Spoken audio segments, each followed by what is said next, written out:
ఆంధ్రప్రదేశ్ శాసన మండలిలో తెలుగుదేశం పార్టీ బలం పెరగనుంది. నిజానికి వైఎస్ఆర్ కాంగ్రెస్ పార్టీకి ఉన్న బలంతో పోల్చుకుంటే వారి బలం పెరుగుదల కూడా నామ మాత్రమే. అయినా రాబోయే రోజుల్లో మరింతగా మండలిపై పట్టు బిగించేందుకు తెలుగుదేశానికి ఈ పరిణామం ఉపయోగపడుతుంది. ఎన్నికలకు ముందు అధికార పార్టీ నుంచి తెలుగుదేశంలోకి ఫిరాయించిన ఇద్దరు ఎమ్మెల్సీలు షేక్ మహమ్మద్ ఇక్బాల్, సి రామచంద్రయ్యలను మండలి అధ్యక్షుడు మోహన్ రాజు అనర్హులుగా ప్రకటించారు. వారి స్థానంలో ఏర్పడిన ఖాళీలకు ఇప్పుడు ఎన్నికల నోటిఫికేషన్ వచ్చింది. ఈ స్థానాలకు 12వ తేదీన ఎన్నిక జరుగుతుంది.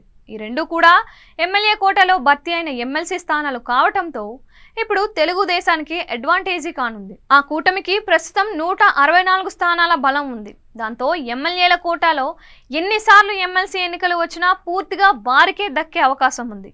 ఇప్పుడు ఈ రెండు స్థానాలు కూడా కూటమి పరం కాబోతున్నాయి. అయితే రెండింటినీ తెలుగుదేశం తీసుకుంటుందా లేదా కూటమి పార్టీలకు కేటాయించే అవకాశం ఉందా అనేది ఇంకా క్లారిటీ రాలేదు.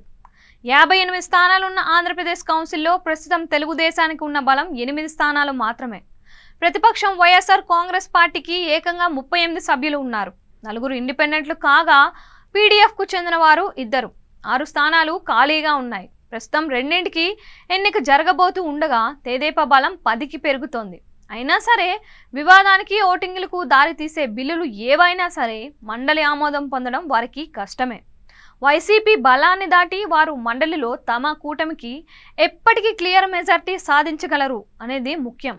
ఈ నేపథ్యంలో ప్రతి ఎన్నికను ప్రతిష్టాత్మకంగా తీసుకొని కూటమి బలాన్ని పెంచుకునే ప్రయత్నం చేస్తోంది. మరోవైపు వైఎస్ఆర్ కాంగ్రెస్కు చెందిన ఎమ్మెల్సీలను ఫిరాయింపజేసి తమ కూటమిలో చేర్చుకోవడానికి కూడా చంద్రబాబు నాయుడు తరపున వ్యూహాలు నడుస్తున్నట్లుగా పుకార్లు వినిపిస్తున్నాయి. 2014లో గెలిచిన తర్వాత ఏకంగా 23 మంది వైసీపీ ఎమ్మెల్యేలను చంద్రబాబు తమతో కలిపేసుకున్నారు. ఇప్పుడు ఆయన ప్రభుత్వం చేసే చట్టాలు మండలిలో కూడా నిరభ్యంతరంగా ఆమోదం పొందాలి అంటే వారికి ఇంకా 20 మంది సభ్యుల బలం అవసరం ఉంది. మరి వేచి చూసి ఎన్నికల్లో నెగ్గుతూ క్రమంగా బలం పెంచుకుంటారో లేదా వైసీపీ నుంచి ఫిరాయింపుల మీద ఆధారపడతారో చూడాలి.